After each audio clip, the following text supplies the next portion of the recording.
Hello students, good morning. I hope you are fine. और मैं ये भी होप करता हूँ कि आप मेरी पिछली वीडियोज कंटिन्यूसली देख रहे हैं और इंग्लिश नॉलेज प्राप्त कर रहे हैं। स्टूडेंट्स, हमने पिछली 2 वीडियोज में आपको पार्ट ऑफ स्पीच के बारे में बताया था कि पार्ट ऑफ स्पीच किसे कहते हैं, कितने पार्ट ऑफ स्पीच होते हैं। सो स्टूडेंट्स, आज हम इस वीडियो में पार्ट ऑफ स्पीच के अंतर्गत ही सबसे पहला पार्ट जो हमारा था नाउन का, उसकी नॉलेज लेंगे, उसके बारे में हम आपको बताएंगे। लेकिन स्टूडेंट्स, इससे पहले मेरी आपसे रिक्वेस्ट है कि यदि आपने अभी तक मेरे चैनल को सब्सक्राइब नहीं किया है तो प्लीज़ इसे सब्सक्राइब करें और साथ में बेल आइकन को भी प्रेस करें, जिससे मेरी हर वीडियो आप तक पहुंचती रहे, उसका नोटिफिकेशन आपको मिलता रहे। और वीडियो आपको पसंद आते हैं तो उसे लाइक करना और शेयर करना भी ना भूलें, जिससे आपके फैमिली मेंबर, फ्रेंड सर्किल, आपके साथ में पढ़ने वाले सभी को इंग्लिश की जानकारी मिलती रहे, वो भी इंग्लिश को सीखते रहें। सो गाइस, आगे बढ़ते हैं। तो हम चलते हैं, फर्स्ट पार्ट जो हमारा था वो था नाउन। जैसा कि आप जानते हैं, नाउन संज्ञा को कहते हैं। संज्ञा या नाउन सीधी भाषा में अगर हम बात करें तो ये वो वर्ड होते हैं जो किसी व्यक्ति, वस्तु या स्थान के नाम के लिए यूज होते हैं। और आपने देखा होगा, चाहे आप हिंदी में सेंटेंस बोलें या इंग्लिश में सेंटेंस बोलें, उनमें अक्सर ये नाम, चाहे आपका स्वयं का नाम आ रहा हो या किसी शहर का नाम आ रहा हो, किसी वस्तु का नाम आ रहा हो, अक्सर ये आते हैं। तो ऐसे वर्ड जो इंग्लिश में होते हैं, चाहे वो हिंदी में होते हों, वो हमारे नाउन या संज्ञा कहलाते हैं। डेफिनेशन के अनुसार अगर हम देखेंगे तो noun is a word used as the name of a person, place और थिंग। यानी नाउन वो वर्ड होते हैं जो किसी व्यक्ति, स्थान या वस्तु के लिए यूज किए जाते हैं। फॉर एग्जाम्पल आप देख सकते हैं, Amit person name, Delhi place name, fan thing name. तो इस तरह से ऐसे जो भी सेंटेंस हम बोलते हैं उनमें अक्सर जो है ये हमारा जो नाउन है वो यूज होता है। तो गाइस, ये तो हमने देखा कि नाउन किसे कहते हैं। अब हम आगे बढ़ते हैं काइंड्स ऑफ नाउन, यानी नाउन कितने प्रकार के होते हैं। सो स्टूडेंट्स, ध्यान रखें, मोस्टली नाउन्स आर 5, यानी मुख्य रूप से नाउन 5 होते हैं हमारे। लेकिन कुछ इंग्लिश के स्कॉलर्स जो हैं 2 नाउन और उसमें ऐड कर देते हैं, काउंटेबल और अनकाउंटेबल नाउन। सो अब नंबर वाइज हम इनको देखते हैं। आर फर्स्ट नेम या फर्स्ट प्रोनाउन। प्रोनाउन मीन्स व्यक्तिवाचक संज्ञा, यानी वो नाउन जिसको हम इंग्लिश में कह सकते हैं name of particular person, place और thing and starts with capital letter. यानी किसी भी व्यक्ति, वस्तु या स्थान के नाम को हम प्रॉपर नाउन कहते हैं और ये नाउन हमेशा कैपिटल से शुरू होते हैं, चाहे ये सेंटेंस में कहीं भी यूज किए जाएं।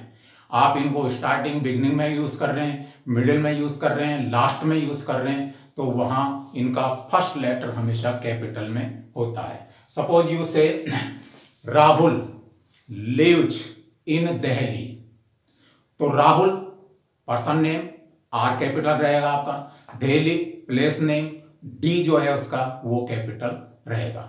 Is it clear? तो इस तरह से हम जो है प्रॉपर नाउन को यूज करते हैं, ये कहीं भी यूज हो सकते हैं। Next, common noun. Common noun का मतलब है जातिवाचक संज्ञा। जाति मीन्स कास्ट नहीं, ये नहीं कि ब्राह्मण, राजपूत, ये हम उस जाति की बात कर रहे हैं, बल्कि हम कॉमन नाउन का मतलब है a word used for every person और thing of the same kind. यानी एक ही क्लास या वर्ग के नाउन की बात करते हैं तो वो जो है हमारा कॉमन नाउन होता है। जैसे आपने कहा बॉय, अब बॉय में चाहे वो अनपढ़ लड़का हो, पढ़ा लिखा लड़का हो, अमेरिका का हो, भारत का हो, गांव का हो, कहीं का भी हो, तो उसके लिए जो वर्ड हम यूज कर रहे हैं वो हमारा बॉय जो वर्ड है ये हमारा कॉमन नाउन कहलाएगा। सो boy, river, books, teacher, city etcetera. तो इस तरह से यानी ये हमारे एक कॉमन वर्ड हैं, कॉमन नाउन है। फॉर एग्जाम्पल आप देख सकते हैं कि जैसे मैंने अभी कहा बॉय, रिवर, बुक्स, टीचर्स, इसी तरह के बहुत सारे वर्ड हो सकते हैं। तो ये हमारे जो हैं कॉमन नाउन या हिंदी में जातिवाचक संज्ञा कहलाते हैं। Next noun collective noun. Collection आप जानते हैं, तो उसी से ये कलेक्टिव नाउन हमारा बना है। कलेक्टिव नाउन में समूहवाचक, यानी the name of a group of persons, objects और things of the same kind taken as a whole. इसको आप अच्छी तरह दोबारा समझ लें। The name of a group of persons, objects और things of the same kind taken as a whole, यानी जब एक साथ एक नाम को लेकर हम एक ग्रुप बना देते हैं, उसमें बहुत सारी चीजें, स्थान, नाम जब शामिल होते हैं, तो वो हमारा जो है कलेक्टिव नाउन या समूहवाचक नाउन कहलाता है। फॉर एग्जाम्पल आप कह सकते हैं क्लास।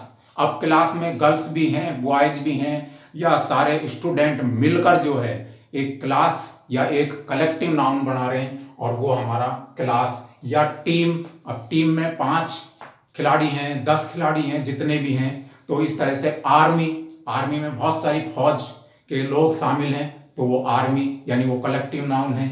इसी तरह जो है फैमिली, आपके फैमिली में 5 मेंबर, 4 मेंबर, 10 मेंबर, कितने भी हो सकते हैं, तो वो मिलकर जो है एक वर्ड फैमिली वाला जो है बना रहे हैं। या पूरी सेना आर्मी के रूप में जानी जाती है, आर्मी वर्ड उसके लिए यूज किया गया है। तो ऐसे वर्ड्स हमारे जो हैं कलेक्टिव नाउन में शामिल किए जाते हैं। I think you understand clearly. Next noun material noun. Material you know, धातु को जिसे हम हिंदी में धातु कहते हैं। तो धातुवाचक संज्ञा, धातुवाचक संज्ञा या मैटेरियल नाउन का मतलब है कि वो मैटेरियल या वो मैटर जिसकी वो वस्तु बनी हुई है, वो हमारे मैटेरियल नाउन कहलाते हैं। इंग्लिश में आप कह सकते हैं a word which denotes matter और substance of which thing are made, यानी वो मैटर जो कि इस बात को बताता है कि वो वस्तु किस चीज की बनी हुई है। फॉर एग्जाम्पल आपका नेकलेस है, गोल्ड का बना हुआ है, आपकी बकेट प्लास्टिक की बनी हुई है या आयरन की बनी हुई है। तो ऐसे जो वर्ड होते हैं वो हमारे मैटेरियल नाउन कहलाते हैं। फॉर एग्जाम्पल गोल्ड, सुगर, किले, आयरन, सिल्वर एटसेट्रा एटसेट्रा।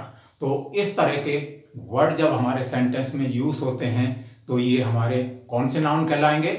आपके मैटेरियल नाउन कहलाएंगे। Next noun abstract noun.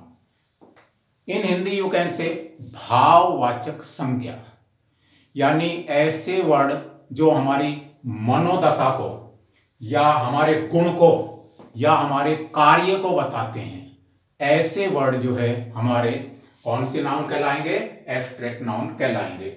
Definition के रूप में आप देख सकते हैं the name of A quality, state और एक्शन, यानी ऐसे वर्ड जो हमारी क्वालिटी को बताते हैं, हमारी स्टेट या हमारी दशा को बताते हैं, एक्शन यानी हमारे कार्य या गुण को बताते हैं। ऐसे वर्ड्स हमारे जो हैं एब्स्ट्रैक्ट नाउन में होते हैं। फॉर एग्जाम्पल आप देख सकते हैं ऑनेस्टी, ईमानदारी, पुअर्टी, गरीबी, स्ट्रेंथ, शक्ति या चाइल्डहुड, ट्रुथ एटसेट्रा। तो इस तरह से ये सारे वर्ड हमारे जो हैं किस में जाएंगे? हमारे एब्स्ट्रैक्ट नाउन में जाएंगे। तो स्टूडेंट्स ध्यान रखें, ये 5 प्रकार के जो नाउन हैं ये मेन नाउन हैं। लेकिन जैसा कि मैंने स्टार्टिंग में बताया, कुछ इंग्लिश के जो है स्कॉलर 2 नाउन और शामिल करते हैं, वो है काउंटेबल नाउन। काउंटेबल आप समझते हैं, यानी जिस चीज को हम गिन सकते हैं। तो कई नाउन ऐसे होते हैं जिन्हें हम गिन सकते हैं, चाहे वो बॉय है, टीचर है, कार है, हाउस है, इस तरह की ये काउंटेबल चीजें हैं। तो उनको या इन चीजों को उन्होंने किस में शामिल किया है? आपका काउंटेबल, यानी काउंटेबल नाउन में इनको शामिल किया गया है। नेक्स्ट है अनकाउंटेबल, अपोजिट हो गया काउंटेबल का, यानी जिन नाउन को हम गिन नहीं सकते। तो गिन नहीं सकते, वाटर है, शुगर है, मिल्क है, इस तरह के जो नाउन होते हैं वो भी नाउन, लेकिन चूंकि उन्हें गिन नहीं सकते तो उन्होंने इनको जो है अनकाउंटेबल नाउन में शामिल किया है। सो गाइस, इस तरह से हमने देखा कि नाउन क्या है, कितने प्रकार के नाउन होते हैं, ये जानकारी आज हमने ली। क्योंकि हम जब सेंटेंस इंग्लिश में बनाते हैं तो बहुत ही इंपॉर्टेंट रोल जो है नाउन का होता है। कई तरह से नाउन जो है हमारे सेंटेंस में यूज होते हैं, तो हमें ये जानकारी होनी चाहिए कि हमारा कौन सा वर्ड नाउन है, किस प्रकार का वो नाउन है। तो ये अगर जानकारी है तो फिर हम गलती नहीं करेंगे। और जैसा कि हमने देखा कि जो आपका प्रॉपर नाउन है, इसके लिए आप विशेषकर ध्यान रखें कि प्रॉपर नाउन को आप यानी किसी भी व्यक्ति, वस्तु या स्थान के नाम को अपने सेंटेंस में कहीं भी यूज करें लिखने में, तो आपको उसका फर्स्ट लेटर जो है कैपिटल लेटर के रूप में यूज करना है। अब सपोज कोई नाम है व्यक्ति का, वो 3 वर्ड का है, राकेश कुमार जैन, देन रिमेंबर हर वर्ड का पहला लेटर आपका कैपिटल होना चाहिए। ये नहीं आप फर्स्ट वर्ड का आर, राकेश का आर तो कैपिटल ले लें, बाकी स्मॉल से शुरू करें। राकेश का आर, कुमार का के और शर्मा का एस जो है कैपिटल रहेगा। तो इस तरह से गाइस ये आज का हमारा टॉपिक था। आई होप यू अंडरस्टैंड क्लियरली। फिर भी अगर आपको कहीं डाउट लगता हो, कोई क्वेरी आपके दिमाग में हो, तो आप मेरे कमेंट बॉक्स में उसको डाल सकते हैं। मैं आपका निश्चित रूप से उसका आंसर दूंगा, आपसे जुड़ा रहूंगा। और लास्ट में वीडियो एंड करने से पहले फिर मेरी आपसे रिक्वेस्ट है कि आप अगर चैनल अभी भी आपने सब्सक्राइब नहीं किया है तो उसे प्लीज़ सब्सक्राइब करें और साथ में बेल आइकन प्रेस करना भी ना भूलें, जिससे कि मेरी हर वीडियो ऑटोमेटिकली आपके पास पहुंचती रहे, उसका नोटिफिकेशन आपको मिलता रहे। और यदि मेरी ये वीडियोज जैसा कि आप अभी तक देखते आ रहे हैं आपको पसंद आती हैं तो उन्हें लाइक करना और शेयर करना ना भूलें। नेक्स्ट टॉपिक जो कि पार्ट ऑफ स्पीच का ही है, हमने उस दिन देखा था, आपको बताया था, तो वो मैं नेक्स्ट पार्ट जो है वो बहुत जल्दी आपके सामने जो है लेकर आ रहा हूं। तो तब तक के लिए हम जुदा होते हैं, आपसे बाय करते हैं और बहुत जल्दी मिलते हैं। So okay guys.